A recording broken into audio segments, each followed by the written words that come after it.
all know that a lot of industries are dealing with COVID-19 right now. And when that hit really hard towards the end of March, a lot of dealers started looking for ways to continue to sell cars, even when their showrooms couldn't stay open. So how did dealership sites change during COVID-19? I think in the first few days, everyone was literally scrambling and running around like chickens with their heads cut off. We need pages, we need content. Everyone was trying to make pages and content about their cleaning regimens and social distancing and other practices that they were doing at the dealership to make customers feel safer. But the main thing dealers did was they embraced digital retailing. Most sites I checked, though, it took them a long time to get a lot of that content or digital retailing built out. It wasn't, the first day, COVID came around, all these things happened. It took some time. But I would say probably the most talked about thing for dealers right now is digital retailing or buying online. Most people use the term digital or online retailing or even buying online, but what many people neglect to realize is that most consumers don't want to buy a vehicle completely 100% online. While customers may prefer to do parts of the buying process online, there's actually been studies of car buyers from last year, and what it found was that a majority of customers do not want to do the complete car buying process online, and most customers would still like to work with a real person at some point during that process. In addition, the study found that a majority of buyers would not buy a vehicle without having a physical test drive first. So a more appropriate term for what people are probably looking for would be like buying from home or even starting the buying process at home versus calling it just buying online or retailing. Again, a lot of dealers look at, successful companies like Amazon, and they're like, oh, we need to do that with cars. Everyone loves Amazon. Everyone likes next day shipping and everything. But buying a car isn't like buying dish soap from Amazon. Every vehicle is different. And buying a vehicle is probably a huge deal to people. It's probably the second largest purchase they're going to make other than buying a house.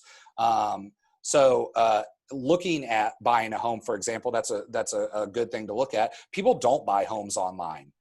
They may find a home online. They may discover their realtor on Facebook through recommendations, and they may even get their mortgage on their phones. Look at Rocket Mortgage. That was a huge success. But they don't buy a home online, and it's very similar to buying a car. Car and home buyers like to do a lot of upfront work online without the hassle of leaving their homes or meeting face-to-face. But both car and home buyers do like human interaction in the process, and they want to see the products that they're buying in person because they're spending so much money on it. It's a bigger deal than buying dish soap. You know what Dawn dish soap is, no matter if you buy it on Amazon or at the grocery store. And Amazon, you can just return it if it doesn't work out. It's not like that with buying a home or a car. So you have to remember to keep the human element in the buy from home process, and dealers should consider this when implementing those type of tools on their site. Remember, before COVID, most people's motivation for buying from home seemed to be they just wanted to move as much of the process up front and do the heavy lifting before they got to the dealership. That doesn't mean that they don't want to work with a human. It just means they didn't want to spend 4 to 5 hours in a dealership. They'd like to come to an agreement on price and trade and things like that before coming in. They wanted to make sure that you had the car. And now with COVID, people are turning to buy from home out of necessity. It's not like, oh, all of a sudden everyone wants to buy a car from home. It's simply they don't feel safe to leave their homes or visit a dealership, or their local mandates won't allow them to do so. So you should consider that this isn't something that everyone's wanting to do necessarily. It's just part of the new normal. So you shouldn't sacrifice large streams of opportunities on your site for a small subset of shoppers. Should you have digital retailing on your site? Absolutely. But should it be the only option and the only tool or way to buy a car? Absolutely not.